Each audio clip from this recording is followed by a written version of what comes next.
സംസ്ഥാന സർക്കാരിന്റെ മദ്യനയത്തിനെതിരെ BJP. Kozhikode city ജില്ലാ കമ്മിറ്റിയുടെ നേതൃത്വത്തിൽ പ്രതിഷേധ പ്രകടനം നടത്തി. പ്രതീകാത്മകമായി മുഖ്യമന്ത്രി വി.ഡി. സതീശനെ ചങ്ങലയിൽ ബന്ധിച്ചായിരുന്നു പ്രതിഷേധം. ബി.ജെ.പി. സിറ്റി ജില്ലാ പ്രസിഡന്റ് അഡ്വക്കേറ്റ് പ്രകാശ് ബാബു പ്രതിഷേധ പ്രകടനം ഉദ്ഘാടനം ചെയ്തു.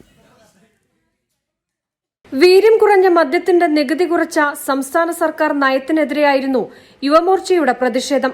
കോഴിക്കോട് പാളയം മാർക്കറ്റിൽ നിന്നാണ് പ്രതിഷേധ പ്രകടനം ആരംഭിച്ചത്. മുഖ്യമന്ത്രി വി.ഡി. സതീശന്റെ കോലവുമായി എത്തിയ യുവമോർച്ച പ്രവർത്തകർ കിഡ്സ് കോർണറിൽ വെച്ച് മദ്യമൊഴിച്ച് മുഖ്യമന്ത്രിയുടെ കോലം കത്തിച്ച് പ്രതിഷേധിച്ചു.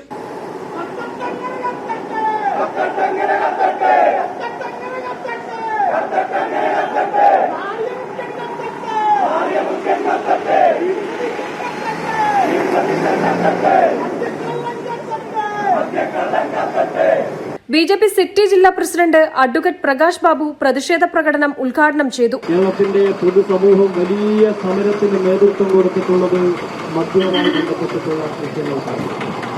കഴിഞ്ഞ സർക്കാരിന്റെ കാലത്ത് കേരളത്തിന്റെ നിയമസഭയിൽ വീര്യം കുറഞ്ഞ മദ്യത്തിന്റെ നികുതി കുറക്കുമെന്ന് പിണറായി വിജയന്റെ സർക്കാർ ഒരു തീരുമാനമെടുത്തപ്പോൾ അന്ന് നിയമസഭയിൽ എഴുന്നേറ്റ് നിന്ന് ഇത് വൻ അഴിമതിയാണ്, വൻ ഡിസ്റ്റിലറികൾക്ക് കോടിക്കണക്കിന് രൂപ അവരിൽ നിന്ന് വാങ്ങിയിട്ടുള്ള സമീപനമാണെന്ന് പറഞ്ഞ് എതിർത്ത വി.ഡി. സതീശൻ ഇപ്പൊ മുഖ്യമന്ത്രിയായി 100 ദിവസം തികയുന്നതിന് മുമ്പ് എന്താണോ 2 കൊല്ലം മുമ്പ് എതിർത്തത് അത് നടപ്പിലാക്കാനുള്ള തീരുമാനത്തിലാണ്.